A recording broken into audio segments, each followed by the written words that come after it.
সুধীবৃন্দ, এ পর্যায়ে প্রবন্ধ উপস্থাপন করবেন জাহাঙ্গীরনগর বিশ্ববিদ্যালয়ের বাংলা বিভাগের অধ্যাপক সুমন সাজ্জাদ। আমি অধ্যাপক সুমন সাজ্জাদকে তার প্রবন্ধ উপস্থাপনের জন্য বিনীত অনুরোধ করছি।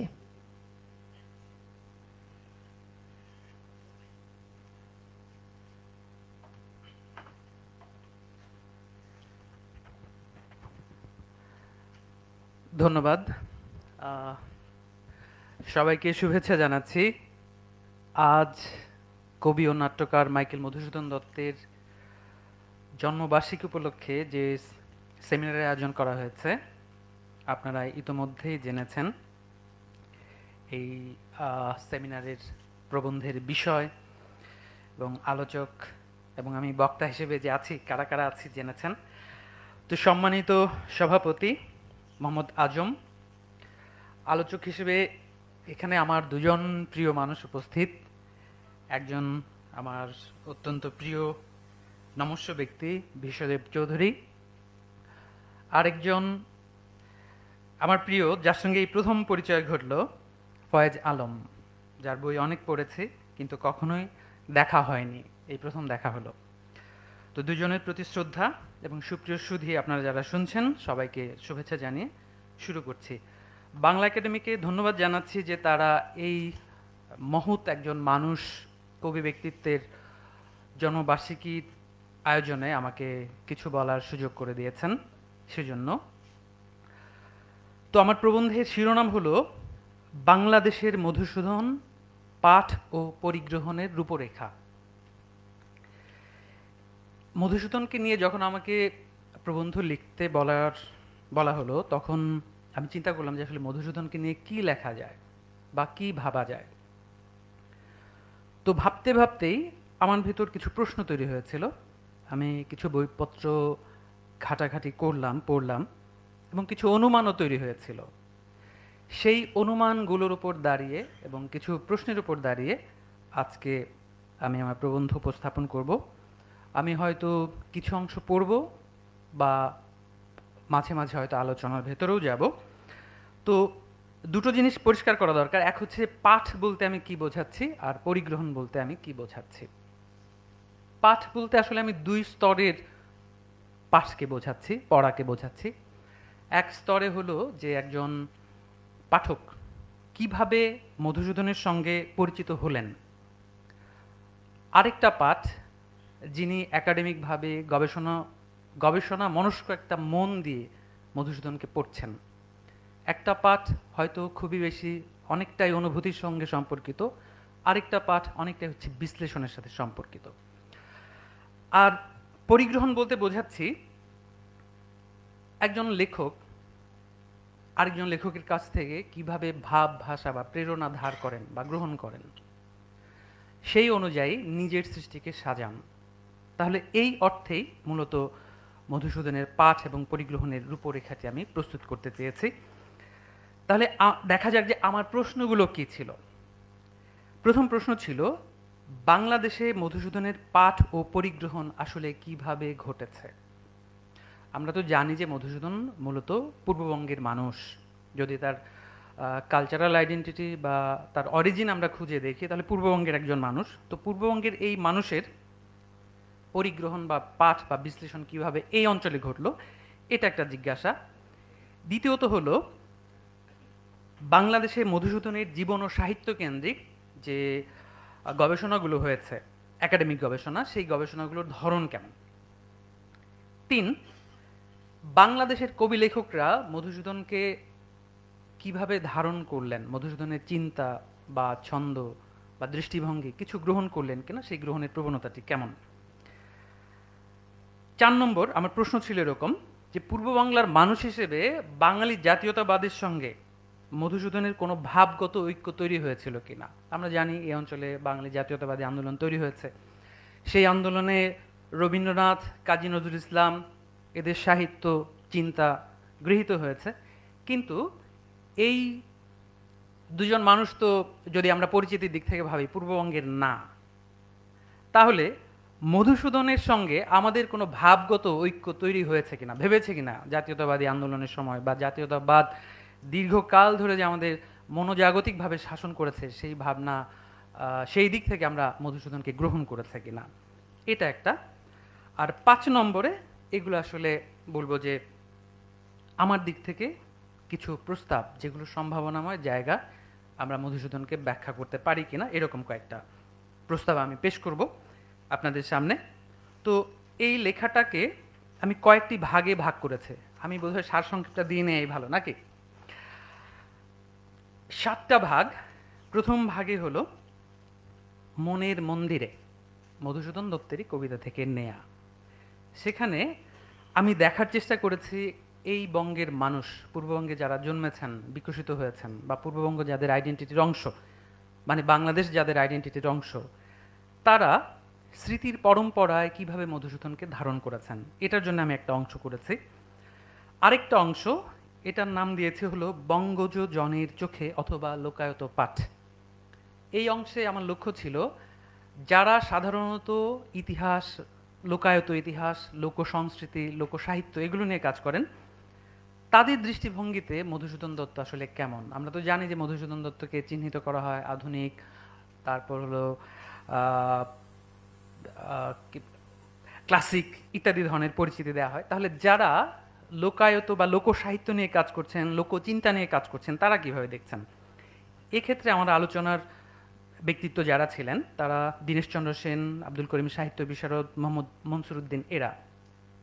3 নম্বরে পঞ্চমুখে পঞ্চজন, আমি যে নামগুলো দিয়েছি শিরোনামে ব্যবহার করেছি, এগুলো আসলে মধুসূদনের কবিতা থেকেই নেয়া। পঞ্চমুখে পঞ্চজন বিদ্যায়তনের সীমানায়, অর্থাৎ বাংলাদেশে একাডেমিক গবেষণা যারা করলেন তারা কিভাবে কাজগুলো করেছেন, সেই আলোচনায় আমি এই ধারণ করেছি যাদের, যেমন সৈয়দ আলী হাসান, মোবাশ্বের আলী, নীলিমা ইব্রাহিম, বোরহানুদ্দিন খান জাহাঙ্গীর, আবু হেনা মুস্তফা কামাল, এরকম কয়েকজনকে। 4 নম্বরে অরণ্যে কুসুম ফোটে, কবি লেখকের করতলে, অর্থাৎ কবিরা, লেখকরা যারা সৃষ্টিশীল কাজের সাথে যুক্ত হয়েছেন তারা কিভাবে গ্রহণ করেছেন।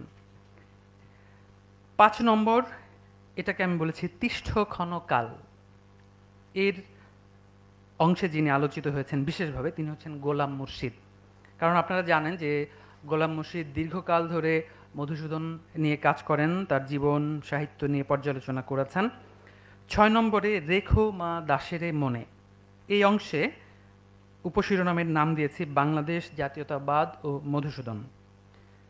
7 নম্বরে দাঁড়াও পথিক বর, এখানে মূলত আমার প্রস্তাবগুলো আমি পেশ করেছি। এই গেল আমার প্রবন্ধের সারসংক্ষেপ।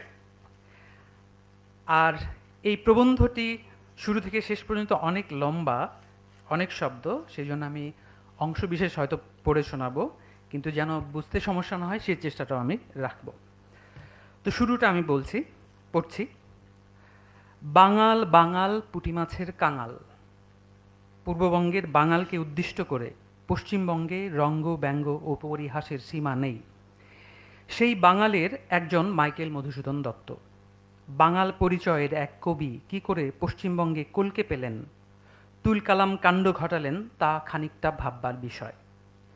বিশেষত উপনিবেশিত ভারতীয় উপমহাদেশে কলকাতা যখন রাজনীতি, সংস্কৃতি ও অর্থনীতির হর্তাকর্তা। ধরে নিলাম পশ্চিমী কাব্য সাহিত্যের ভাব বিস্তার দ্বারা সাহিত্যিক ইতিহাসের পরম্পরা ভেঙে মাইকেল ধাঁধিয়ে তুলেছিলেন সেকালের কলকাতাই বুদ্ধিজীবিতাকে। কিন্তু স্বদেশে অর্থাৎ পুঁটি মাছের কাঙাল এই বাঙাল মুলুকে কেমন ছিল তার পরিগ্রহণ, সামাজিক ও সাংস্কৃতিকভাবে কি করে তিনি প্রবিষ্ট হয়েছিলেন পূর্ব বাংলার মনোজ নিবাসে। অর্থাৎ এই অঞ্চলে মধুসূদনের আলাপ আলোচনা, মধুসূদন বিষয়ক আলাপ আলোচনাগুলো কেমনভাবে গড়ে উঠেছিল তার ইতিহাস আমি টানব। সেই সূত্রেই আমি এই সূচনা বক্তব্যটি দিয়েছি। তারপর মনের মন্দিরে অংশে স্মৃতি পরম্পরায় যখন আমি লিখছি তখন একজনের উদাহরণ দিচ্ছি, যেমন দীনেশচন্দ্র সেন। তিনি তার ছোটবেলার কথা যখন লিখছেন তখন তার যে বই ঘরের কথা এবং ও যুগ সাহিত্য, সেখানে তিনি উল্লেখ করছেন ছুছুন্দরী বধ নামক একটি কাব্য, ব্যঙ্গ, যেটা মেঘনাদ বধ কাব্যকে ঘিরে লেখা হয়েছিল, সেই কাব্যের প্যারোডি করে লেখা হয়েছিল। তো সেই প্যারোডি রচয়িতা যিনি জগৎবন্ধু ভদ্র, তার সাক্ষাৎ, দীনেশচন্দ্রের সাক্ষাৎ শিক্ষক ছিলেন এই জগৎবন্ধু মিত্র ভদ্র। স্মৃতিতে তিনি লিখছেন। আবার জসিমউদ্দিন তার জীবন কথায় লিখছেন তার বাবার পাঠ্য বইয়ের তালিকা, কি কি তিনি পড়েছেন তার বাবা। সেখানে তিনি লিখছেন, ছাত্রবৃত্তি শিক্ষার্থী যখন ছিলেন জসিমউদ্দিনের বাবা, তখন তিনি পড়ছেন কৃষ্ণচন্দ্র মজুমদারের সদ্ভাব শতক, মধুসূদন দত্তের মেঘনাদ বধ কাব্য, নবীনচন্দ্র সেনের পলাশীর যুদ্ধ। আবার ননীগোপাল চক্রবর্তী, যার বাড়ি হলো যশোর, তিনি এই মাইকেলের মতোই একজন যশোরের লোক, কলকাতার ভাষায় বলতে হবে যশোরের লোক। তো তিনি কি বলছেন, তিনি বলছেন যে তার পাঠ্য ছিল হলো মেঘনাদ বধ কাব্য, এমনকি তার মা, তারও পাঠ্য ছিল মেঘনাদ বধ। এটা তিনি লিখছেন অনুস্মৃতি নামক একটা বইয়ে। এরপর আরও একজন ব্যক্তিত্ব, নীরদচন্দ্র চৌধুরী, তিনি যখন লিখছেন the autobiography of an unknown Indian, সেখানে তিনি তার বাড়ির খুব নিখুঁত বর্ণনা দিচ্ছেন। সেই নিখুঁত বর্ণনার মধ্যে বুকশেলফের কোনায় কিছু বই ছিল, সেই বইয়ের একটা হলো সংকলনের, দুটা হলো মাইকেল মধুসূদন দত্তের কাব্য সংগ্রহ, 2 খণ্ডের কাব্য সংগ্রহ, সেই তাদের ব্যক্তিগত যে বুকশেলফ বইয়ে সেখানে ছিল। তো নীরদচন্দ্র চৌধুরী পরবর্তী সময় যখন এই স্মৃতিচারণ করছেন, তখন কিন্তু লিখছেন the first modern Bengali poet, Madhusudan দত্তকে অভিহিত করছেন। এবং স্মৃতিতে এটাও লিখছেন, গ্রামে যারা পুঁথি বা লোক সাহিত্য লিখতেন, তারা নবমীর রাতে বিশেষ গান গাইতেন। সেই গানের মতন করে মধুসূদন দত্ত যে একটি কবিতা লিখেছেন, সেই কবিতার উল্লেখ করছেন এবং তুলনামূলক আলোচনা করছেন। তারপর আরেকজনের কথা আমরা বলতে পারি, তার নাম হলো আবুল মনসুর আহমদ। আবুল মনসুর আহমদ তার আত্মকথায় উল্লেখ করছেন মাইকেলের প্রভাব, এবং আত্মকথার একটা অংশই মাইকেলকে কেন্দ্র করে, এই অংশের নাম দিয়েছেন মাইকেলের প্রভাব। তো আমরা তো জানি যে তিনি কবি নন, আবুল মনসুর আহমদ কথা সাহিত্যিক এবং রাজনৈতিক বিশ্লেষক। তো তিনি মাইকেল দ্বারা প্রভাবিত হচ্ছেন এবং বলছেন যে মাইকেলের কবিতা কঠিন কায়কোবাদের চেয়ে, কিন্তু মাইকেল আকর্ষণ করলো। আকর্ষণের কারণ কি, অনেক জটিল শব্দ, এবং জটিল শব্দ দিয়ে কবিতা লিখলে মানুষ গলদঘর্ম হবে, পড়তে কষ্ট হবে, এবং এটাই বোধহয় কবিতা লেখার নতুন রীতি। এই জন্যে তিনি মাইকেলের খুব প্রশংসা করেছেন এবং লিখলেন, আমি অমিত্রাক্ষর ছন্দে যথাসম্ভব দুর্বোধ্য কবিতা রচনা করিতে লাগিলাম। এটা হলো আবুল মনসুর আহমদের স্মৃতি। ময়মনসিংহ শহর থেকে এগুলো কিন্তু তিনি লিখছেন। তার কাছে মনে হচ্ছে যে অমিত্রাক্ষর হলো আধুনিক মানুষের নাগরিক একটা ছন্দ, আর পুঁথি সাহিত্য এগুলো হচ্ছে গ্রামের ব্যাপার, গ্রামীণ কোনো কিছু। এই ধরনের অভিব্যক্তি আমরা তার মধ্যে দেখতে পাচ্ছি। এরপর আমরা যদি বুদ্ধদেব বসুর কথা ভাবি, বুদ্ধদেব বসু নোয়াখালীতে ছিলেন, তার কৈশোর নোয়াখালীতে কেটেছে। সেখানে ছোটবেলায় তারা মঞ্চস্থ করছেন মেঘনাদ বধ কাব্যের একটা অংশ, মঞ্চায়িত করছেন। সেটাকে তিনি যখন স্মৃতিচারণমূলক লেখা লিখছেন, বলছে সংকলিত দৃশ্য, অর্থাৎ কিছু অংশ তারা অভিনয়ের মাধ্যমে তুলে ধরেছেন, এবং যারা দর্শক শ্রোতা ছিল তাদের কাছ থেকে প্রচুর বাহবা কুড়িয়েছিলেন, সেই স্মৃতি তিনি লিখছেন। আরও একজন ব্যক্তিত্ব, তার নাম হচ্ছে মনিরুদ্দিন ইউসুফ, যাকে আমরা সাধারণত চিনি হচ্ছে শাহনামার অনুবাদক হিসেবে। তিনি একজন ঔপন্যাসিক ছিলেন, কবি ছিলেন। তার কিন্তু খুব চমৎকার একটা স্মৃতি। তিনি লিখছেন, তখন ক্লাস 6-এ পড়ি। ক্লাসের দক্ষিণমুখী জানালাগুলির পথে দিগন্ত প্রসারিত জলরাশি দেখা যায়।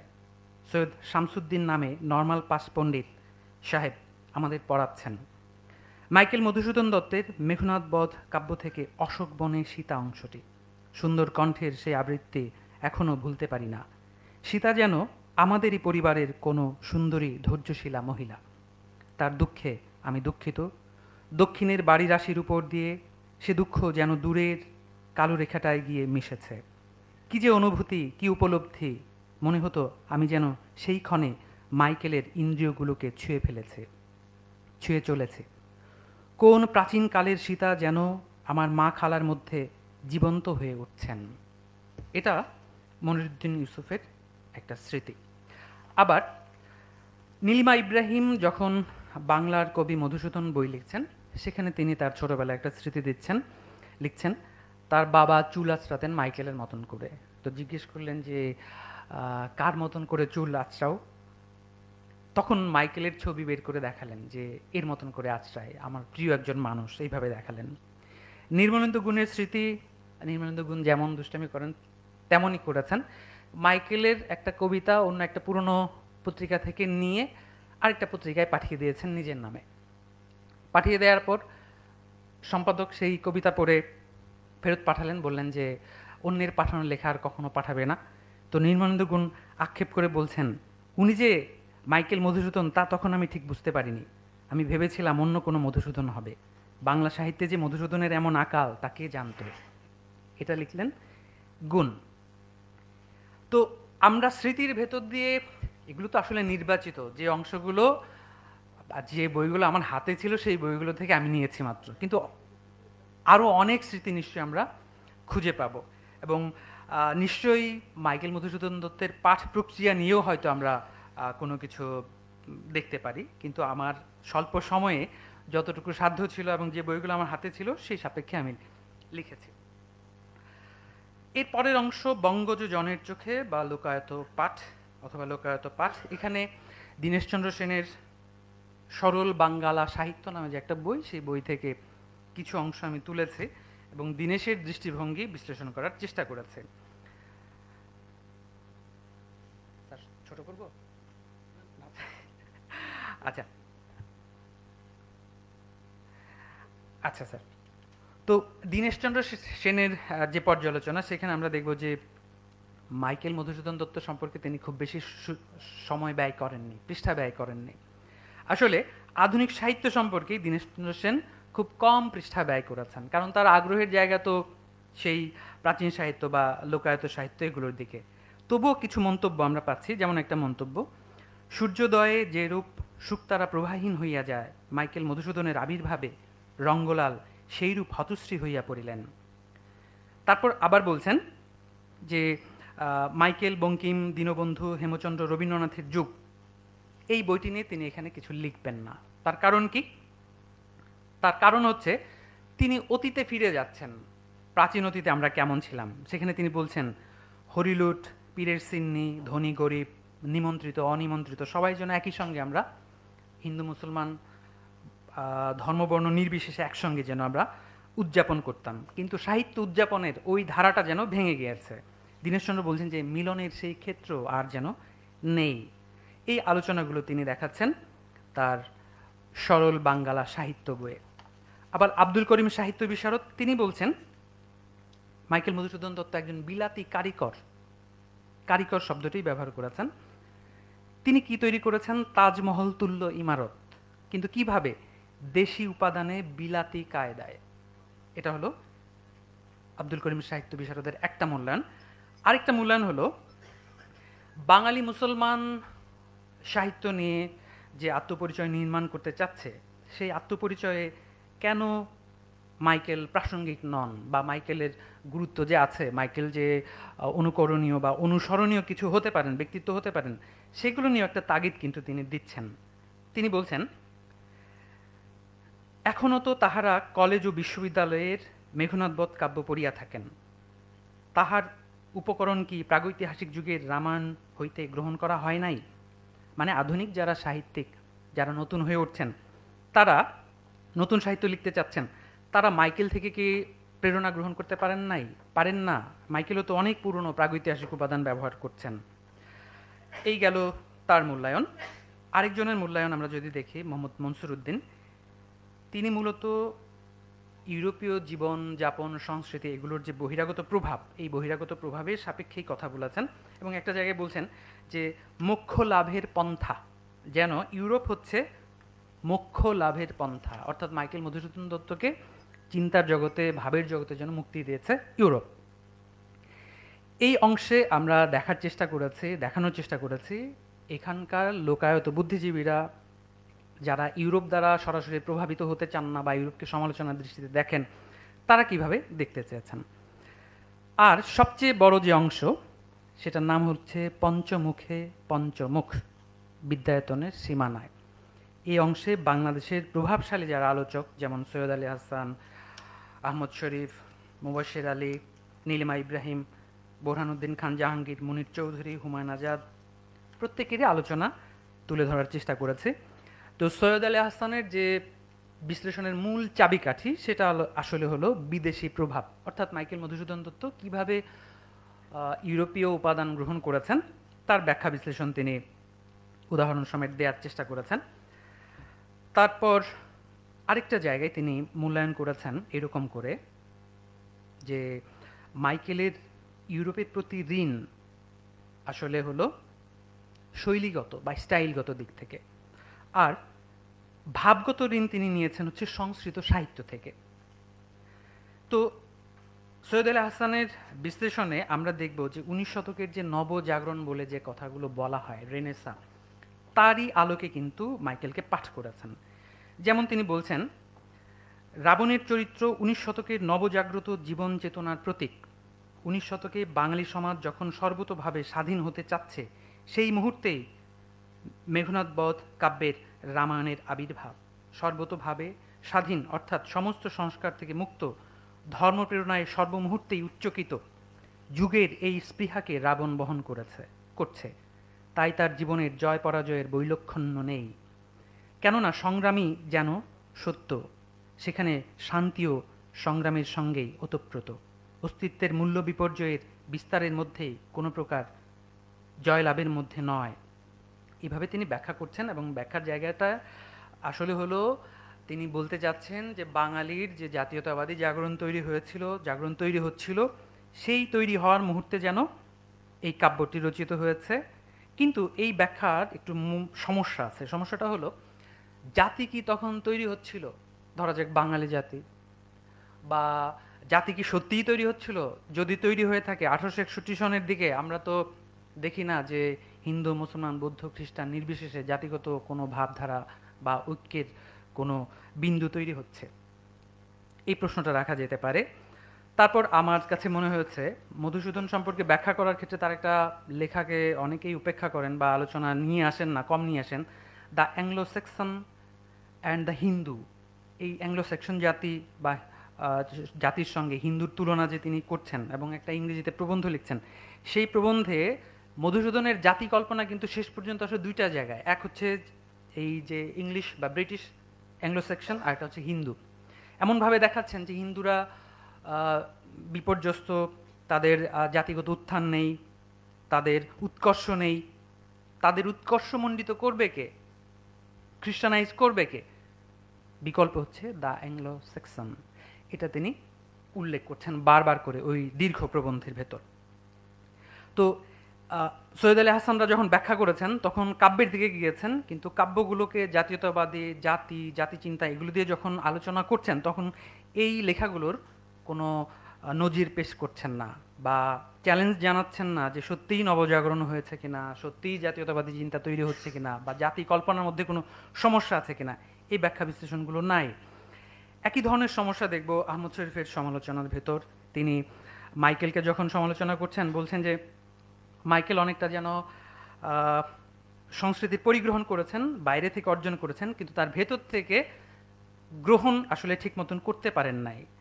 আর এটা আত্মম্ভরিতা হয়েছে ঠিকই, আভিজাত্য প্রকাশও করেছে ঠিকই, উপরন্তু মাইকেলকে বলেছেন কি তিনি জবরদখলকার। জবরদখলকার কেন? জবরদখল করে ইউরোপকে গ্রহণ করতে চেয়েছেন। এখন যদি প্রশ্ন তুলি যে জবরদখলকার যে বলা হলো, তো আমি তো আশা করব যে নিশ্চয়ই আহমদ শরীফ বলবেন যে ভারতীয় উপমহাদেশে ব্রিটিশ সাম্রাজ্যবাদ যে প্রবেশ করলো এটা কি জবরদখল না? যদি তা জবরদখল হয় আর জবরদখল না হয় তাহলে ব্যাখ্যার তো প্যাটার্ন বদলানোর কথা। তাহলে আহমদ শরীফ তো সেই সমালোচনায় যাচ্ছেন না, মাইকেলকেই বরং যেন অভিযুক্ত করছেন। কিন্তু প্রশংসা করছেন কোথায়? মাইকেল রেনেসার আলো, রেনেসার ভাবনা এগুলো নিয়ে এসেছেন। সেগুলো কি কি? যেমন ব্যক্তি স্বাতন্ত্র্যবোধ, নারীত্বের প্রতি শ্রদ্ধা, জাতিপ্রেম, স্বদেশপ্রীতি, এগুলোর তালিকা তিনি পেশ করছেন। এই ভাবনার দ্বারা খুবই প্রভাবিত একটা বই হলো মোবাশ্বের আলীর মাইকেল মধুসূদন দত্ত সম্পর্কিত বই মধুসূদন ও নবজাগৃতি।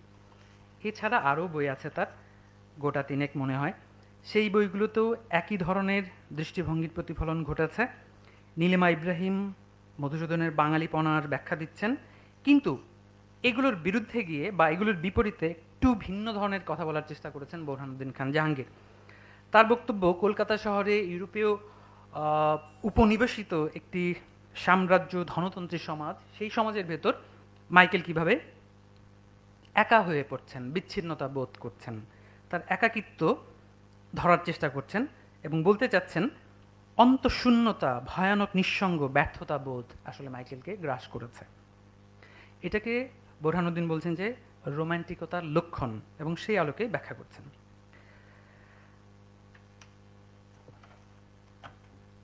আরেকটা জায়গা, বোরহানুদ্দিন খান জাহাঙ্গীর যখন এই লেখা লিখছেন তার কাছাকাছি সময়ে হুমায়ুন আজাদ কিন্তু আধুনিকতাবাদী দৃষ্টিভঙ্গিতে কথা বলছেন। হুমায়ুন আজাদের লেখা একটা প্রবন্ধের নাম বললেই বোঝা যাবে যে দৃষ্টিভঙ্গি কেমন হতে পারে। মাইকেল মধুসূদন প্রথম ভিখারি ও ত্রাতা, বিশ্ব ভিখারি ও ত্রাতা। এই যে প্রথম বিশ্ব ভিখারি যে বলা হচ্ছে, একেবারেই তো বর্ণবাদী দৃষ্টিভঙ্গি, শ্রেণী দৃষ্টি থেকেও যদি বিবেচনা করি এইভাবে বলাটা সমীচীন কিনা। তো এই দৃষ্টিভঙ্গি আমরা পরবর্তী সময় দেখব যে গোলাম মুর্শিদও বহন করেছেন। গোলাম মুর্শিদ তো বলছেন যে প্রজা, আমি হয়তো শেষ দিকে এই উদ্ধৃতিটা পড়ে শোনাবো। তো মাইকেল মধুসূদন সম্পর্কে হুমায়ুন আজাদের দৃষ্টিভঙ্গি সব কিছু মিলিয়ে ওই আধুনিকতাবাদী ছকের ভিতরে আটকে গিয়েছে। পরবর্তী সময় তরুণ প্রজন্মের মধ্যে আসফার হোসেন দুটো প্রবন্ধ লিখেছেন। তরুণ প্রজন্ম এখনকার আসফার হোসেন না, আসফার হোসেন যখন তরুণ ছিলেন 1992-94 দিকে তিনি দুটি প্রবন্ধ লিখেছেন। মধুসূদন দত্তের মেঘনাদ কাব্য একটি পাঠ, তারপর লিখেছেন আমাদের সংকটের সংগ্রামের সময় এই নামে আরেকটা প্রবন্ধ। এখানে আসফার যে পদ্ধতি অনুসরণ করেছেন সেগুলো প্রথাগত পদ্ধতির অনুকূল না। তার অবলম্বন ছিল যেমন উত্তর কাঠামোবাদ, বিনির্মাণবাদ, নব্য ইতিহাসবাদ, উত্তর উপনিবেশবাদ এগুলো, এবং তিনি পড়তে চাচ্ছেন মুক্ত পাঠের রীতিতে। অর্থাৎ মাইকেলের একটা কাব্য নিয়ে যে কোনো অংশ থেকে শুরু করবেন, সেই অনুযায়ী পড়বেন এবং সেই অনুযায়ী ব্যাখ্যা দেবেন, এরকম ভাবনাগুলো যোগান দিতে চাইছেন তিনি। আবার রুশ প্রকরণবাদীদের যে ডিফ্যামিলিয়ারাইজেশন বা অপরিচিতকরণ তত্ত্ব, সেগুলো নিয়ে কথা বলতে চেয়েছেন।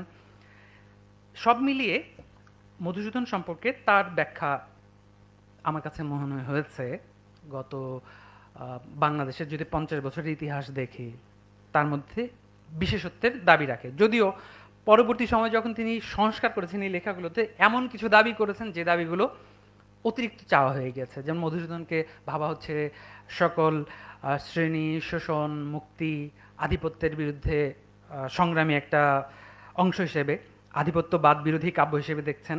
অতটা রেজিস্ট্যান্স আমার মনে হয় না যে মধুসূদনের পক্ষে করা সম্ভব, বা এই দাবিটা আসলে ঠিক হয়েছে। মোটা দাগে আমরা যদি আমাদের একাডেমিশিয়ানদের মধুসূদন বিশ্লেষণ খেয়াল করি তাহলে দেখব যে সেখানে রেনেসাবাদ একটা গুরুত্বপূর্ণ দৃষ্টিভঙ্গি হিসেবে কাজ করছে। কিন্তু এর বিপরীতেও তো কিছু ছিল। যেমন একজনের বই, যে বইটা আমরা সাধারণত ব্যবহার করি না বা আলোচনায় নিয়ে আসি না, তার নাম হচ্ছে নাজিরুল ইসলাম মোহাম্মদ সুফিয়ান। তার একটা বই আছে, এটাকে অনেকে বলে যে বিতর্কিত বই বা ব্যবহার করার দরকার নাই। আমি ছাত্রাবস্থায় যখন এই বই পড়তে চাইলাম অনেকে নিষেধ করলো যে এই বই পড়ার ঠিক হবে না। তো বইটার নাম হচ্ছে বাংলা সাহিত্যের নূতন ইতিহাস, লেখা হলো 1949 সনে। তো এই বইয়ের রিপ্রোডাকশন সম্ভবত এখন আর নাই, আছে। তো আমি একটা ফুটপাত থেকে সংগ্রহ করতে পারছিলাম। তো সেই বইয়ে যে সমালোচনা, সেখানে কিন্তু ইংরেজ রাজত্ব বা ইউরোপীয় শাসনকে সত্যিকার অর্থেই সমালোচনার দৃষ্টিতে দেখা হচ্ছে এবং বলা হচ্ছে এটা সাম্রাজ্যবাদী শাসন। যে শিক্ষা তৈরি করা হয়েছে সেই শিক্ষা ব্যবস্থা আসলে কর্মচারী তৈরি করার শিক্ষা। উক্তিটা একটু পড়ি যে তিনি কি ভাবছেন। সুফিয়ান বক্তব্য দিচ্ছেন 19 শতক সম্পর্কে। অভাব বোধ হইতেই চিন্তার আরম্ভ, চিন্তার ফলেই নতুন সাহিত্যের সৃষ্টি হয়। 19 শতাব্দীতে সারা ভারত জুড়িয়া চিন্তাশীল ব্যক্তির আবির্ভাবের কারণ ইংরাজি শিক্ষা নয়। ইংরাজ শাসনের ফলে দেশের দুর্দিন, সিপাহী বিদ্রোহের নিষ্ফলতা, ওয়াহাবি আন্দোলনের নিষ্ফলতা, অন্যদিকে ফরাসি বিপ্লব ও আমেরিকান ঘরোয়া যুদ্ধের ফলে মানবীয় অধিকারের প্রতিষ্ঠা। ভারতের হিন্দু মুসলমান চিন্তাশীল ব্যক্তি 19 শতাব্দীর মধ্যভাগ হইতে স্বাধীনতার অভাব বোধ তীব্রভাবে অনুভব করিতে থাকেন। সেই সঙ্গে দেশের মানুষকে উন্নত করিবার চিন্তাও করিতে থাকেন। এই চিন্তার ফলে ঊনবিংশ শতাব্দীতে বাংলাদেশে ডিরোজিও, মাইকেল মধুসূদন, চিরঞ্জীব শর্মা, মনমোহন বসু, কালীপ্রসন্ন সিংহ, পিয়ারী চাঁদ, দীনবন্ধু মিত্র, বঙ্কিমচন্দ্র চট্টোপাধ্যায় প্রভৃতির আবির্ভাব। এক হিসাবে ইহারা সকলেই ইংরাজ শাসনের প্রতিক্রিয়ার ফল। নানা বিষয়ে ইংরাজের অনুকরণ করিলেও ইংরাজ ইহাদের কাহারও আদর্শ ছিল না, দেশকে উন্নত করাই ছিল ইহাদের লক্ষ্য। আমি যদি শুধু একটা বাক্য গ্রহণ করি, এক হিসাবে ইহারা সকলেই ইংরাজ শাসনের প্রতিক্রিয়ার ফল। অন্য সমালোচকরা কিন্তু প্রতিক্রিয়ার ফল বলছেন না, অন্য সমালোচকরা ধন্য ধন্য ধন্য ধন্য বলি তারে কি, কারে, রেনেসাবাদকে ধন্য বলি, তো ইউরোপকে ধন্য বলি। এইরকম ধন্য ধন্য আলোচনা কিন্তু এদের মধ্যে, তার মধ্যে পাচ্ছি না। তাহলে বিকল্প কি? বিকল্পটা হলো যে তিনি এই যে নবজাগরণ, নবজন্ম, রেনেসা, এই মহিমাটার সমালোচনাত্মক দৃষ্টিভঙ্গি তৈরি করে দিচ্ছেন। মানে পাঠের একটা স্পেস ফাঁকা রাখছেন যে আপনি এবার ভাবেন, অন্যেরা তো ওই ভাবার সুযোগটাও রাখেন নাই। এরপর আসা যাক যে বাঙালি কবিরা, বাংলাদেশের কবিরা আসলে কিভাবে গ্রহণ করেছেন।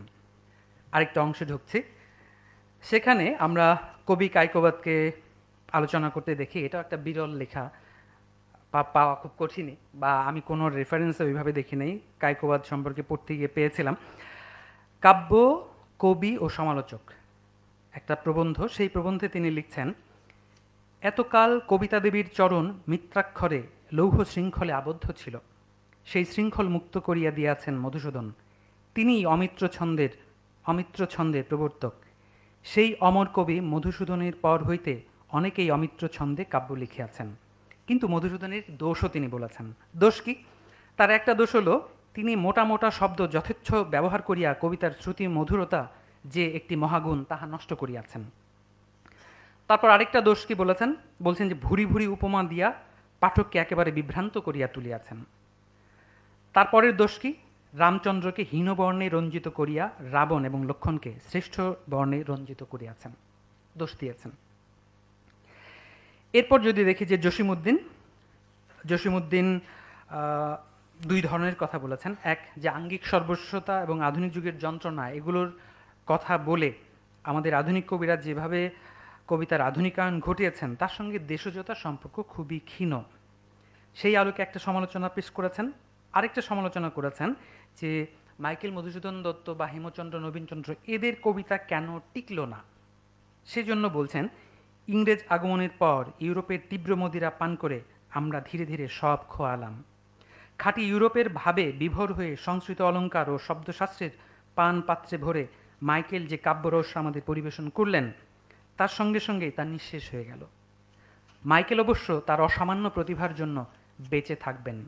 মাইকেলের কাব্যধারাটি যে বাংলাদেশে টিকল না, তার কারণ বাংলার মাটির সঙ্গে তার কাব্যের ধারা শিকড় গড়তে পারেনি। এই ধরনের সমালোচনাও জসিমউদ্দিন করেছেন। কবিদের মধ্যে একাডেমিক অ্যাপ্রোচে একজন বই লিখেছেন, তার নাম হচ্ছে মোহাম্মদ মাহফুজুল্লাহ। তার একটা বই মধুসূদন রবীন্দ্রনাথ, বেশ পুরনো বই। বাংলাদেশে এই বইয়ের ব্যবহার বা আলোচনা আমি তেমন দেখি নাই। এটাও যদিও ইউরোপীয় রেনেসা বিষয়ক যে তত্ত্ব বা ধারণা আমাদের অঞ্চলে প্রচলিত, সেটারই আদলে লিখেছেন। হুমায়ুন কবির, আমরা জানি যে 60-এর দশকের একজন কবি নিহত হয়েছিলেন 1972-এ। ঢাকা বিশ্ববিদ্যালয়ের অধ্যাপক ছিলেন, শিক্ষক ছিলেন, অধ্যাপক হন নাই। তো তার দুটো প্রবন্ধ, আধুনিকতা ও মধুসূদন, আজকের পরিপ্রেক্ষিতে মধুসূদন, সেখানে তিনি বাংলাদেশের জাতীয় সাহিত্য পুনর্গঠনের ক্ষেত্রে কি করে মধুসূদন দত্ত প্রেরণা সৃষ্টি করতে পারেন, এই আলোকে তিনি কথা বলেছেন। কবিদের জায়গায় শামসুর রহমানকে দেখি দুটো প্রবন্ধ লিখতে। তিনিও আসলে একই গতে কথা বলেছেন, সেই গত একই, রেনেসাবাদী। কিন্তু হুমায়ুন কবিরের মধ্যে একটা নতুন জাতীয় ছকে বাংলাদেশকে ভাবার তাগিদ ছিল, এবং সেই তাগিদ থেকে মধুসূদন যে প্রেরণার ব্যক্তি হতে পারেন সেটা তিনি ভেবেছেন, অর্থাৎ জাতীয় চেতনা তার ভেতর কাজ করছে। কিন্তু শামসুর রহমানের মধ্যে কবিদের আধুনিকতাবাদ, সাহিত্যিক বিদ্রোহ, এগুলো বিশেষভাবে প্রাধান্য পেয়েছে। আহমদ ছফা 1969 সালে একটা প্রবন্ধ লেখেন, বাংলার সাহিত্যাদর্শ, সেখানে তার চিন্তা আসলে রেনেসাবাদী, এবং রেনেসা নিয়ে যদুনাথ সরকার যে কথা বলেছেন যে অল্প সময়ের মধ্যে ইউরোপের প্রায় প্রতিরূপ আমরা এই অঞ্চলে তৈরি করেছি রেনেসার মাধ্যমে, সফাও তাই ভাবছেন। সফা প্রায় অনুবাদ করে দিয়েছেন, নিজের বক্তব্য হিসেবে দিয়েছেন, কিন্তু আসলে কথাটা অনেক ক্ষেত্রে যদুনাথ সরকারের কথা বলেই আমার কাছে মনে হয়েছে। তো ওই দৃষ্টিকোণ থেকে তিনি আহ, মাইকেলের ব্যাখ্যা করেছেন। এবার দেখা যাক যে কবিরা সৃষ্টিশীলভাবে কিভাবে মধুসূদনের লেখার সঙ্গে যুক্ত হয়েছেন। যেমন রফিক আজাদ তার যে জীবনী গ্রন্থ, আত্মজীবনী গ্রন্থ কোনো খেদ নেই, 2009 এটা প্রকাশিত হয়েছিল, সেখানে তিনি তার শৈশবে যৌবনের মুক্তির নিদর্শন হিসেবে জসীমউদ্দিনকে ভাবছেন। আমাদের কাছে অকল্পনীয় মনে হতে পারে যে 60-এর দশকের একজন কবি জসীমউদ্দিন নিয়ে কেন ভাববেন, জসীমউদ্দিনের কাছে কি খুঁজে পাবেন, জসীমউদ্দিন মধুসূদনের কাছে কি খুঁজে পাবেন। তো রফিক আজাদ লিখছেন যে শৈশব কৈশোরের কঠিন অনুশাসনের নিগড় থেকে মুক্ত হওয়ার পর বাবা মা ভাইয়ের নাগালের বাইরে গিয়ে প্রথম যৌবনে যখন স্বাধীনতার স্বাদ পাই, এখানে স্বাদই লিখেছেন তিনি, তখন থেকেই আমি মাইকেল ঘরানার মানুষ। মাইকেলের আলবিয়ন্স ডিস্টেন্স শোর এর আকাঙ্ক্ষা আমার মধ্যে না জাগলেও তার আত্যন্তিক আবেগ দ্বারা আমি আক্রান্ত ও অধিকৃত ছিলাম। জীবনের মোমবাতিটির সলতে আমি দুদিক দিয়েই জ্বালিয়েছিলাম। ওই মহাকবির মানসিক অস্থিরতা আমার মধ্যেও জারিয়ে নিতে সচেষ্ট ছিলাম।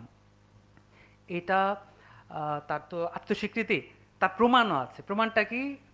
আমরা যদি রফিক আজাদের কবিতা খেয়াল করে দেখব যে যখন তিনি অক্ষরবৃত্তে লিখছেন তখন মাইকেলীয় পয়ারের প্যাটার্ন কাজ করছে। যখন অমিত্রাক্ষর ধরনে লিখছেন বা অমিত্রাক্ষরের 8, 6, 14 বেশি, যখন 10, 8 মাত্রায় যাচ্ছেন পর্ব ভাগ করে, 10 আর 8-এ যাচ্ছেন, তখন তিনি দেখা যাচ্ছে মাইকেলের ওই পয়ারের ধাঁচটা, অক্ষরবৃত্তের অমিত্রাক্ষরের ধাঁচটা তিনি ব্যবহার করছেন। তো এই প্রয়োগ আরেকটা ব্যাপার বাংলাদেশের কবিদের মধ্যে প্রভাব ফেলেছে, সেটা হলো যে মধুসূদনের জীবন, ছন্দ বা কোনো অভিজ্ঞতা বা শব্দ, এগুলো থেকে কোনো না কোনোভাবে কবিতায় নিয়ে আসা।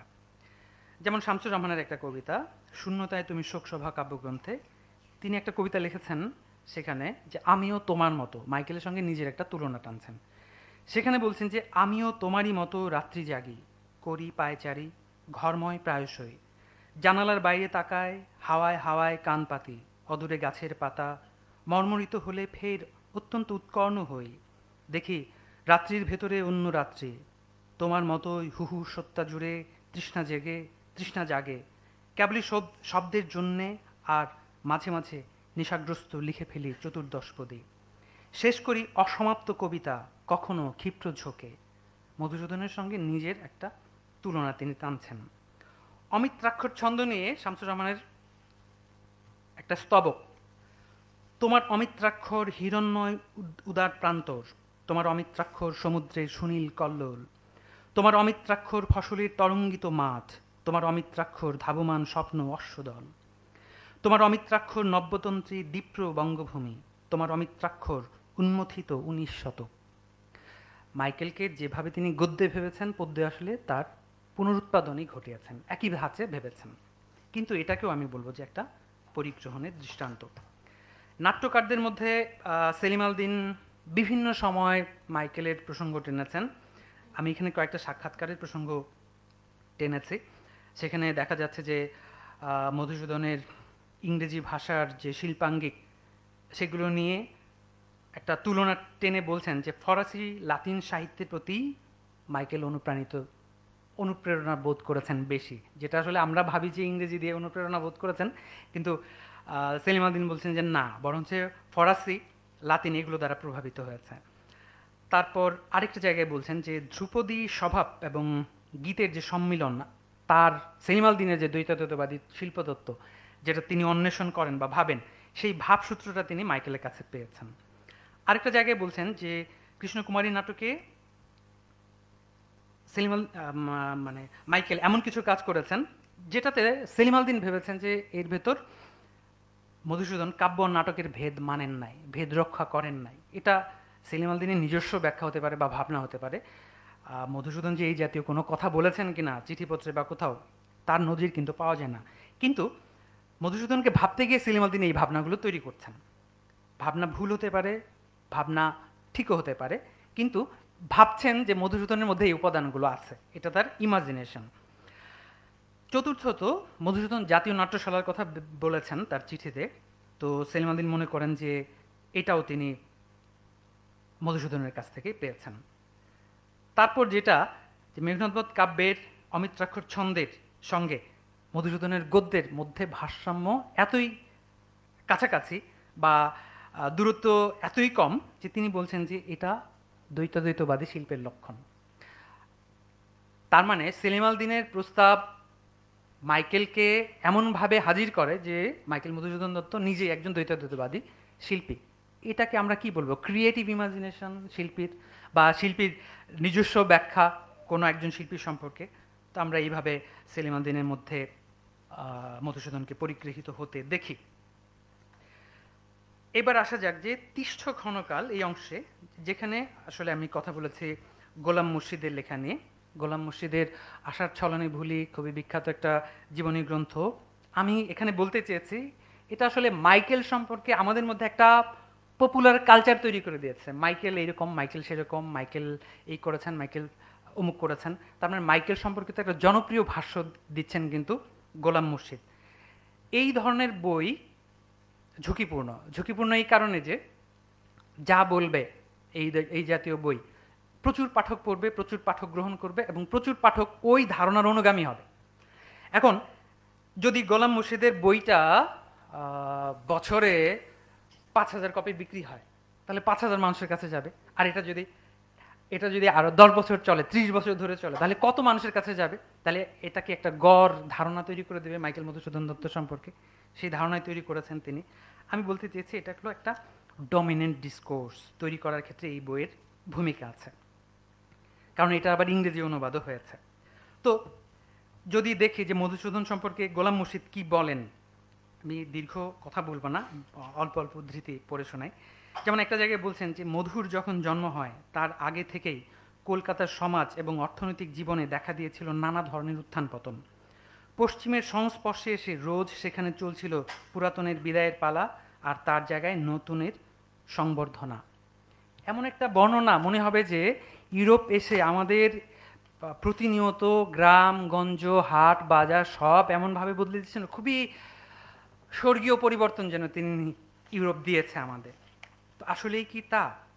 এবং আরও যে বর্ণনা, সেই বর্ণনা দেখে মনেই হয় না যে বাংলাদেশে কর খাজনা, জমিদার নীলকর, এদের অব্যাহত যে শোষণ এগুলো ছিল, বা এত এত যে কৃষক বিদ্রোহ হয়েছে, এগুলো যেন নাই, এগুলো যেন হয়ই নাই, এরকম যেন ঘটেই নাই। মানে ইউরোপ মানেই সেরা। তার মানে গোলাম মুর্শিদের বয়ানের মধ্যে সমস্যা আছে। আচ্ছা, তিনি 200 বছরের মধুসূদনের পুনর্জন্ম উপলক্ষে বলে যে 200 বছর জন্ম উপলক্ষে যখন তিনি প্রবন্ধ লিখছেন প্রথম আলোতে, সেখানে লম্বা একটা লেখা লিখেছেন। সেখানে তিনি লিখছেন কি, 19 শতকের আগে বাংলা সাহিত্যের আয়তন এমন ছিল যাকে কোম্পানির কর্মচারী হ্যালহেড আখ্যায়িত করেছিলেন এক তাকও নয় 19 তাক পাণ্ডুলিপি বলে। অর্থাৎ বাংলা সাহিত্য সম্পর্কে হ্যালেজের ব্যাখ্যা এরকম ছিল। এটাকে কিন্তু খুব গোলাম মুর্শিদ গর্বের সঙ্গে হাজির করছেন এবং বলছেন সে ভাষা ছিল জন্মরুগ্ন, মানে বাংলা ভাষা মানেই হলো যে জন্মরুগ্ন, পৃষ্ঠপোষকতা বঞ্চিত, গদ্য পদ্য দুইয়েরই। কবিরাজি অথবা হেকিমের চিকিৎসায় তার উন্নতি হয়নি। কার উন্নতি হয় নাই? বাংলা ভাষার উন্নতি হয়নি। বাংলা ভাষা কেমন? অপুষ্টি শিকার, দুর্বল, অস্থির সর্বস্ব বঙ্গ শিশু বেঁচে উঠেছিল প্রায় 1 শতাব্দীর পশ্চিমা চিকিৎসায় 19 শতকে। বলা হচ্ছে বিশেষ করে কবিতা রানী নতুন নতুন পোশাক পরেছিল। এ সময়ে বিবিধ আঙ্গিকে দেখা যায় তাকে, বিশাল এপিক থেকে অতি বেটে সনেট পর্যন্ত।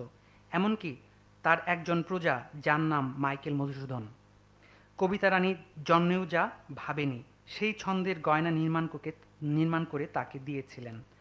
তো শব্দগুলো খেয়াল করে যদি বেটে সনেট, তারপর হচ্ছে কবিতা রানী, তারপর হচ্ছে একজন প্রজা মাইকেল মধুসূদন, তারপর রবীন্দ্রনাথ নামের এক ভৃত্যকে তিনি কবিতা রানী সিংহাসনে আরোহণ করেছিল।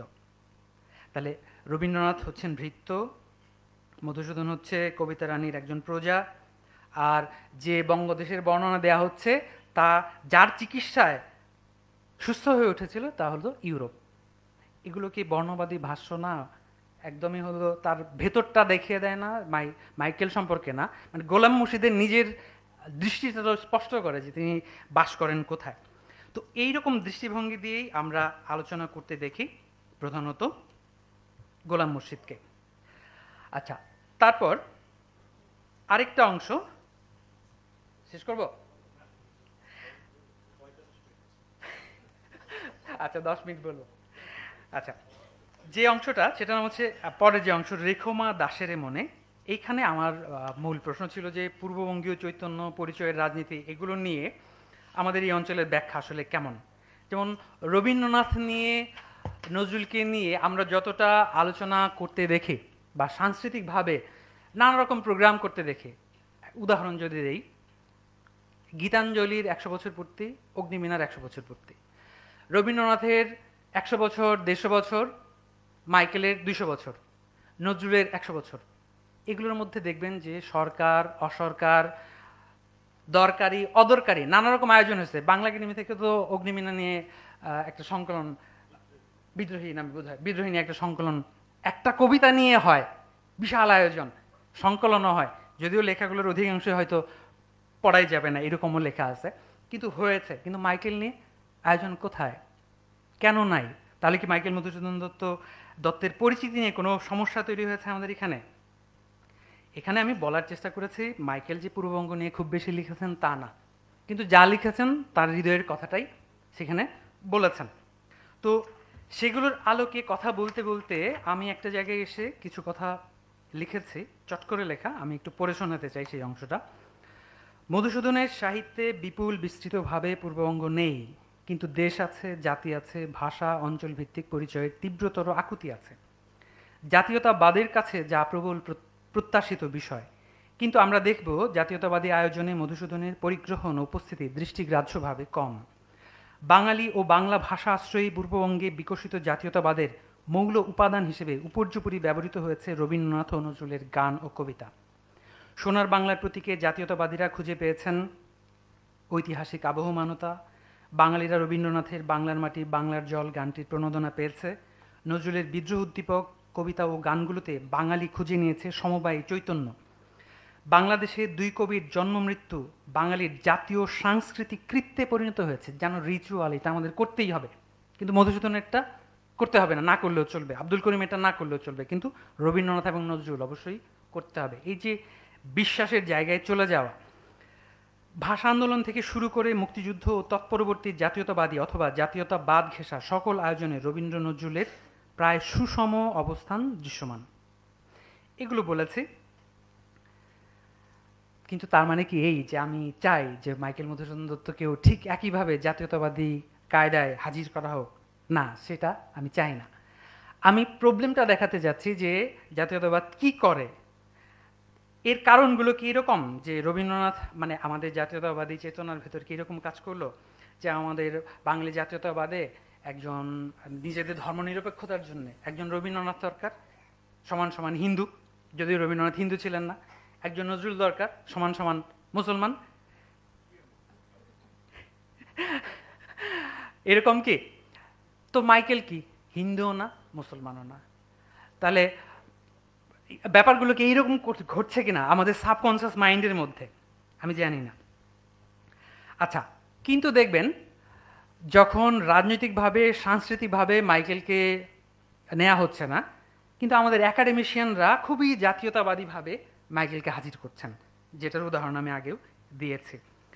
এছাড়াও আপনাদের মনে প্রশ্ন হতে পারে যে অনেক বড় বড় কথা বলা হচ্ছে কিনা, জাতীয়তাবাদী আয়োজনে যে মাইকেলের উপস্থিতি কম, এমনি আপনি আলাপে যান, যে কোনো আলাপে যাবেন, মানুষের সঙ্গে কথাটাও তো একটা ব্যাপার নাকি?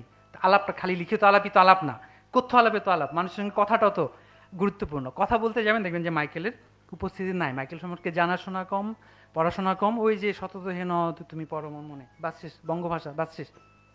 এটা দিয়ে তো হবে না। তাহলে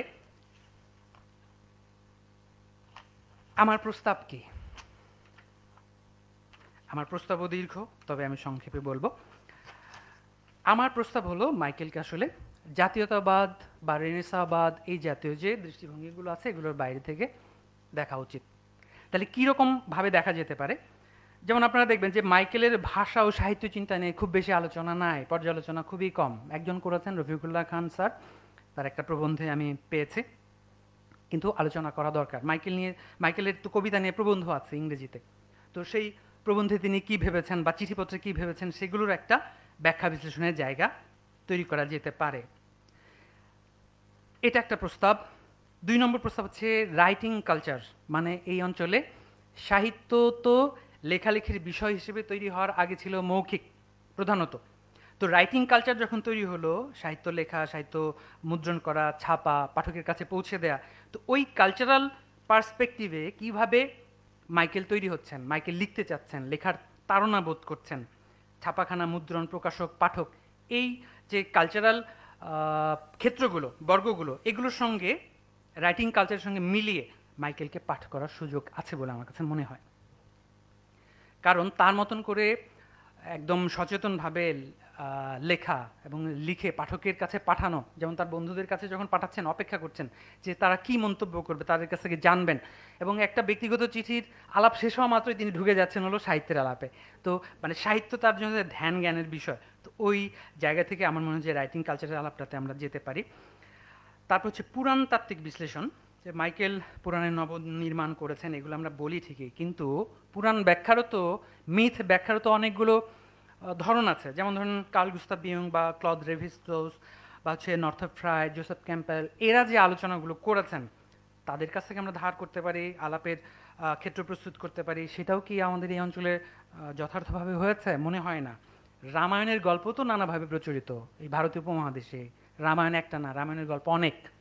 তো সেই অনেক গল্পগুলোর মধ্যে মাইকেল কোন গল্প বললেন, পুরাণের কী অর্থে পুনর্নির্মাণ ঘটালেন, সেটা দেখা যেতে পারে। বিশ্ব সাহিত্য ও তুলনামূলক সাহিত্য নিয়ে মাইকেল আসলে আমার কাছে মনে হয় যে খুবই গুরুত্বপূর্ণ একজন ব্যক্তিত্ব, কারণ তার ভেতর প্রভাব আছে, পরিগ্রহণ আছে, তারপর ইন্টারটেক্সচুয়ালিটি, যেটাকে বিশ্ব সাহিত্য আলোচনার ক্ষেত্রে বা তুলনামূলক সাহিত্য আলোচনার ক্ষেত্রে খুব গুরুত্বের সঙ্গে গ্রহণ করা হয়, বা অনুবাদ তত্ত্ব, এগুলোর আলোকে মাইকেলকে পাঠ করা দরকার, নিগূঢ়ভাবে পাঠ করা দরকার, যেটা আমাদের এখানে নেই। তারপর আরেকটা ব্যাপার প্রস্তাব বলবো, যে মাইকেলের দ্বিভাষিকতা। বাংলাদেশে কেন, ভারত উপমহাদেশেই ইংরেজিতে অনেকেই লিখে থাকেন বা লিখেছেন। বাংলার পাশাপাশি বাংলা অঞ্চলে মাইকেল ছাড়াও লিখেছেন, বঙ্কিমচন্দ্র লিখেছেন, রামমোহন রায় লিখেছেন, রাজনারায়ণ দত্ত, শশীচরণ দত্ত বা তরু দত্ত। তো মাইকেলের কালে যারা লিখছেন বা মাইকেলের আগে যারা লিখছেন বাংলায়, তার সঙ্গে তো একটা কম্পারেটিভ স্টাডি হতে পারে, তুলনামূলক পাঠ হতে পারে। এই ধরনের পাঠ কিন্তু নাই, অন্তত আমার নজরে পড়ে নাই, আমাদের দেশে তো নাই। তাহলে দ্বিভাষী যে সাহিত্য, দ্বিভাষিক যে অবস্থান মাইকেলের, সেটা একটা ব্যাখ্যা আমরা প্রত্যাশা করতে পারি। তারপর হলো মাইকেলের নিজের লেখার মধ্যেই তুলনা করা যেতে পারে। সেটা কেমন? যে মাইকেল তো বাংলায় লিখেছেন, আবার ইংরেজিতে লিখেছেন। এখন বাংলায় যা লিখছেন ইংরেজিতে কি হুবহু তাই লিখছেন, বা ইংরেজিতে যা লিখছেন বাংলায়ও তাই লিখছেন? দেখবো যে তার ইংরেজি কবিতায় একজন নিঃসঙ্গ একা মাইকেলকে যেভাবে পাওয়া যায়, সেই ব্যক্তিগত একাকিত্ব কিন্তু তার বাংলা কবিতায় খুব তীব্রভাবে আসে নাই, ব্যাপকভাবে আসে নাই। তো সেই ব্যাখ্যাটাও হয়তো আমরা দেখতে পারি। তারপর আরেকটা ব্যাপার হলো যে মাইকেল মধুসূদন দত্তের উপর পশ্চিমের কেমন প্রভাব আছে সেটা নিয়ে আমরা প্রচুর কথা বলি, কিন্তু পশ্চিম মাইকেলকে নিয়ে কি ভাবে, পশ্চিমা সমাজ মাইকেলকে নিয়ে কেমন করে ভাবে, তার ব্যাখ্যা আমরা করতে পারি। যেমন উইলিয়াম রাদিচে বা ক্লিন্টন বুসিলি, রিডিফোর্ড, আলেকজান্ডার রিডিফোর্ড, তাদের আলোচনা আমরা করতে পারি। তারপর হলো শৈলী বিজ্ঞান এবং ভাষা বিজ্ঞানের দৃষ্টিকোণ থেকে মাইকেলকে পাঠ করা। এক্ষেত্রে প্রশ্নটা হতে পারে যে মাইকেল মধুসূদন দত্ত যে শব্দগুলো ব্যবহার করছেন সংস্কৃত থেকে, যেমন ইরম্মদ, জটিল জটিল শব্দ, তো সেই শব্দগুলো মাইকেলের দোষ নাকি মাইকেলের শৈলী? তারপর হচ্ছে যে বাংলা ভাষার সংস্কৃতায়ন, সংস্কৃত ভাষার প্রভাব যেভাবে তৈরি হচ্ছিল 19 শতকে, সেই আলোকে ভাষার একটা ডিসকার্সিভ ফরমেশনও তো তৈরি হচ্ছিল 19 শতকে, মানে ভাষা বিষয়ক তর্ক তৈরি হচ্ছিল। সেই ভাষা বিষয়ক তর্কের মধ্যে মাইকেলের অবস্থানটা আসলে কি, সেই ব্যাখ্যা বিশ্লেষণ করা দরকার। মাইকেলের সাহিত্য নিয়ে নারীবাদী ভাষ্য বাংলাদেশে প্রস্তুত হয়েছে কি? সম্ভবত হয়নি। কিন্তু আলোচনা করার সুযোগ আমরা নিতে পারি। যেমন একটা উদাহরণ হিসেবে যদি বলি যে মাইকেলের সময় নারীরাও তো লিখেছেন, নারীদের অধিকার সম্পর্কে, নারীদের জীবনযাপন অভিজ্ঞতা তারা লিখেছেন। তো তার ভেতর নারীরা যা ভাবছেন, মাইকেল যা ভাবছেন, তার ভেতর কম্পারেটিভ স্টাডি আমরা করতে পারি কিনা। মধুসূদন বিষয়ক উত্তর আধুনিকতাবাদী জায়গা থেকে কাজ করার সুযোগ আছে, যেমন অ্যাপ্রোপ্রিয়েশন, হাইব্রিডাইজেশন, অ্যাম্বিভ্যালেন্স, মানে মাইকেলের মধ্যে আমরা বিদেশি আঙ্গিকগুলোকে রপ্ত করতে দেখি এবং স্থানীয় পরিসরে প্রয়োগ করতে দেখি। তো এই প্রয়োগের কারণ কি? আমরা কি একটা হাইব্রিডাইজেশনের মধ্যে দিয়ে যাচ্ছিলাম? তো এই তত্ত্বগুলো বা এই দৃষ্টিভঙ্গিগুলো নিয়ে উত্তর উপনিবেশবাদী তাত্ত্বিকরা প্রচুর আলোচনা করেছেন। আমাদের এখানে ফয়েজ আলম ভাই আছেন, ফয়েজ আলম ভাইও পর্যালোচনা করেছেন। তো সেগুলো আমরা কিন্তু মাইকেলের পাঠের ক্ষেত্রে কাজে লাগাতে পারি। আরেকটা প্রস্তাব যে আন্তঃসভ্যতার অধ্যয়ন। মাইকেল মধুসূদন দত্ত একে কে বলে সভ্যতা নামে নাটক লিখেছেন। এছাড়াও সভ্যতা বিষয়ক তার কিন্তু দৃষ্টিভঙ্গি ছিল। ওই যে ইংরেজির যে প্রবন্ধটার কথা বললাম, সেখানে এই যে হিন্দু সভ্যতা বা হলো ইউরোপীয় সভ্যতা বা আরব সভ্যতা, এগুলো নানা অঞ্চল সম্পর্কে তার পার্শ্বিকদের নিয়ে আলোচনা আছে। তাহলে সিভিলাইজেশন কিভাবে তৈরি হচ্ছে, এই সিভিলাইজ হওয়ার প্রক্রিয়াটা, এগুলো নিয়ে 19 শতকে আরও লেখাপত্র আছে। তো মাইকেলের সঙ্গে কিন্তু তার আলাপ আলোচনার যোগসূত্রগুলো খুঁজে ফেলার সুযোগ আছে। তারপর আরেকটা প্রস্তাব যে উচ্চবর্গের সাহিত্য বনাম নিম্নবর্গের সাহিত্য। এটাকে আমি এইভাবে দেখি যে মাইকেল আসলে কাদের পাঠক? উচ্চশিক্ষিত বা শিক্ষিত মধ্যবিত্তের পাঠক, কলকাতাবাসী নাগরিক। কিন্তু তার বাইরে যারা শেক্সপিয়র পড়তে চান নাই, যারা টম পেইন পড়তে চান নাই, যাদের বগলে ইংরেজি বই ছিল না, তো সেই মানুষরাও তো সাহিত্য রচনা করতেন, তাদেরও তো ভাব ভাষা ছিল, তারাও তো রামায়ণ নিয়ে লিখেছেন নিশ্চয়ই। তাহলে সেই মানুষগুলোর সঙ্গে, তাদের লেখার সঙ্গে তুলনাটা আমরা কি করেছি? যে মাইকেল যেভাবে সাহিত্যকে তৈরি করছেন, পৌরাণিকতাকে তৈরি করছেন, সেই ক্ষেত্রে মাইকেলের সাপেক্ষে যারা হচ্ছে নিম্নবর্গ, তাদের চিন্তায় কোনো নতুন ভাবনা ছিল কিনা, যে মাইকেলের সমকালীনই তার সঙ্গে তুলনামূলক আলোচনায় আমরা যেতে পারি কিনা। যেমন ধরো যে লালন, কাঙাল হরিনাথ বা হাসন রাজা, এরাও তো কাছাকাছি সময়ে লিখছেন। তো সেই আলোচনার ক্ষেত্রগুলো আমরা আনতে পারি কিনা। মধুসূদন দত্তের নবায়ন আমরা করেছি কি? মানে রবীন্দ্রনাথের একটা রাজা নাটক 2008-এ মঞ্চায়িত হলো, রবীন্দ্রনাথের রাজা এবং অন্যান্য নামে প্রাচ্যনাট করলো। তার মানে রবীন্দ্রনাথকে পুনর্নির্মাণ করা যায়, নবায়ন করা যায়। মাইকেলকে কি করা যাবে না? আমরা কি সেই চেষ্টাগুলো করেছি? আমার মনে হয় যে নবায়নের কিছু ক্ষেত্র আমরা এভাবে তৈরি করতে পারি। তারপর যেমন মাইকেলের জীবনকেই যদি আমরা নেই, যে মাইকেল মধুসূদন দত্তের জীবন তো আকর্ষণীয় জীবন, কিন্তু হয়তো নিজেরা ওই জীবন যাপন করতে চাইবো না, কিন্তু সেই জীবনকে সাহিত্যে রূপান্তরিত করা বা নাটকে রূপান্তরিত করা, এগুলো কিন্তু আগে ঘটেছে, কিন্তু সেগুলোর এখন সাম্প্রতিক কোনো নজির কিন্তু আমরা দেখি না। সেগুলো করা যায় কিনা। আরেকটা প্রস্তাব আমার, সেই প্রস্তাবটা হলো মধুসূদন দত্তের যে নস্টালজিয়ার বোধ। নস্টালজিয়া নিয়ে পলিটিক্যাল অ্যানালিসিসের অনেক ক্ষেত্র আছে, যে একজন মানুষ কেন নস্টালজিয়ায় ভোগে। যে মানুষ যে জীবন যাপন করে নাই, অথচ সেই জীবনটার কথা ভাবে, অনেক ভালো ছিল, ওই যে আগের জীবন ভালো ছিল, আগের সময় ভালো ছিল। কখন কোনো কিছুর অনুপস্থিতির কারণে কি এরকম অতীতের দিকে ধাবিত হয় মানুষ? তো মাইকেলের এই নস্টালজিক অনুভবটাকে আমরা হয়তো ব্যাখ্যা করতে পারি। এটা আমার একটা প্রস্তাব। শেষ প্রস্তাব হলো, এটা আমার কাছে বেশি নিজের কাছেই জরুরি মনে হয়, যে আধুনিকতা সম্পর্কে, নবজাগরণ সম্পর্কে আমাদের চিন্তার মধ্যে স্থিরীকৃত কিছু বিষয় আছে, সেই ভাবনাগুলো আসলে উৎখাত করা দরকার। যেটাকে আমি বলতে চাচ্ছি হচ্ছে বিনবজাগরণীকরণ, অর্থাৎ নবজাগরণ সম্পর্কে, রেনেসা সম্পর্কে যে ভাষা ভাবনা আমাদের চিন্তাকে আচ্ছন্ন করে ফেলেছে, সেই আচ্ছন্নতার জায়গা থেকে নিজেকে বের করে নিয়ে আসা। তারপরে হচ্ছে যে দেখা যে মাইকেল আসলে কি করেছেন, মাইকেল আসলে কেমন। আমি এখন শেষ করব। তো প্রশ্নটা হচ্ছে মাইকেলকে আমরা আসলে কেন মনে রাখব। আমি সেই কনক্লুশন অংশটা পড়ছি। শিল্প জনচিত কারণে তাকে নিশ্চয়ই মনে রাখতে হবে। যা ছিল না তাই তিনি সৃষ্টি করেছেন অপূর্ব বস্তু নির্মাণ সক্ষম প্রজ্ঞায়।